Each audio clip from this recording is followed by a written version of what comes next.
হেই, সবাই কেমন আছো? আশা করি সবাই ভালো আছো। আমিও খুব ভালো আছি। আজ 4th ডিসেম্বর, আমার সেকেন্ড ওয়েডিং অ্যানিভার্সারি। তাই আমি আর আমার হাজব্যান্ড দুজনে মিলে আমাদের এই বিশেষ দিনটা নিজেদের মতন করে সেলিব্রেট করে নিচ্ছি। নিজেরা একটু কেক কাটলাম, একটু বেলুন ফোলালাম, বেলুন ওড়ালামও।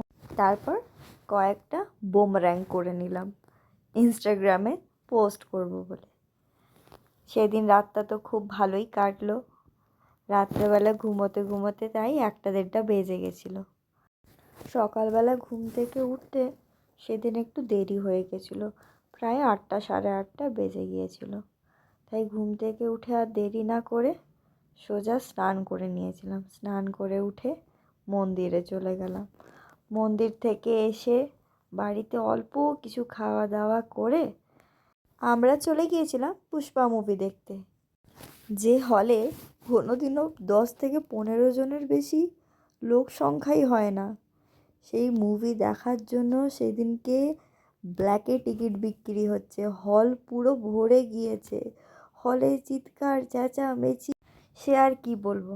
যাই হোক, রাতের সেলিব্রেশন থেকে মুভি দেখা অবধি এখনও অবধি দিনটা আমার হাজব্যান্ড আমার জন্য ভীষণ এক্সাইটমেন্ট করে রেখেছিল।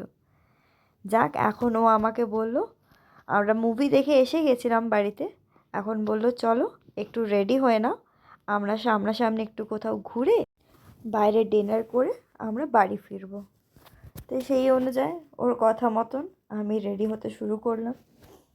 আমি খুব একটা ভালো সাজতে পারি না, তবুও নিজে নিজে যতটুকু পারি সাজার চেষ্টা করি। এই যে আমি রেডি হয়ে গেছি প্রায়, দেখতে পাচ্ছ। কেমন লাগছে আমাকে কমেন্টস করে জানিও। এই যে আমি আর আমার হাজব্যান্ড বেরিয়ে পড়লাম একটু ঘুরতে। প্রচুর ঠান্ডা ছিল সেদিনকে, তাই দূরে কোথাও যাইনি, সামনাসামনি ঘুরে চলে এসেছিলাম। কারণ এত সাজগোজ করার পরেও গায়ে মুখে ঢাকা নিয়ে তবে বেরিয়েছি। এই যে ও আমাকে একটা দোকানে খাওয়াতে নিয়ে এলো। সেদিন ও বলেছিল স্ন্যাক্সের মধ্যে তোমার যা কিছু খেতে ইচ্ছা হয় তুমি খাও, কারণ সাধারণ দিনে তো আমি সেরকম কিছু খাওয়া দাওয়া করি না। সেই জন্য ওই দিন আমার ছাড় ছিল। প্রথমে খেয়েছিলাম একটা কাঠি কাবাব, তারপর একটা পেস্ট্রি, তারপর ওনাদের রেকমেন্ডেশনে একটা চিকেন রোল খেয়েছিলাম। যদিও আমার আর আমার হাজব্যান্ডের ওই আইটেমটা একদম পছন্দ হয়নি। সোজা দোকান থেকে বেরিয়ে আমরা চলে গেলাম রাতের ডিনার করতে।